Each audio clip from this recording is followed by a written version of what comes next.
শেখ হাসিনার কারণে মৃত্যু হয়েছে। আর ওই মহিলা যদি কিংবা তার দলের একটা কর্মীও যদি আজকে খুশি হয়ে থাকে, আমি বলবো যে ম্যাডামের কিন্তু মৃত্যু হয় না, মৃত্যু তাদেরই হয়েছে।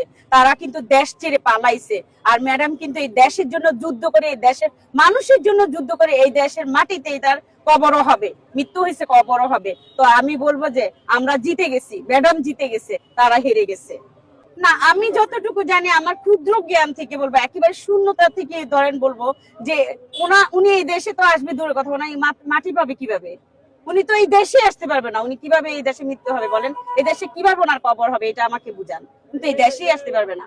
ওনাকে যদি আল্লাহর রহমতে আমাদের 12ই ফেব্রুয়ারি নির্বাচন হবে, আমি জানি বিপুল ভোটে কিন্তু বিএনপি জয়লাভ করবে। কারণ এত বছর কিন্তু যে নির্বাচনগুলো হয়েছে, নির্বাচন হয় নাই। তো এইবার কিন্তু নির্বাচন হবে এবং বিএনপি জিতবে। তো বিএনপি যদি আল্লাহর রহমতে তারে যদি এই দেশে আনি, তার উপযুক্ত সর্বোচ্চ বিচার করে যদি তারে ফাঁসি দেয়, তাহলে জনগণের আত্মা যদি একটু শান্তি পায়, আমাদের ম্যাডামের আত্মা যদি একটু শান্তি পাইতেই। আমি ফারজানা আফরোজ পারুল, ওয়ারি থানা, যুগ্ম আহ্বায়ক, মূলদল বিএনপি। মাদারল্যান্ড 24, মাতৃভূমি, বিশ্ব সংবাদ 24 ঘন্টা।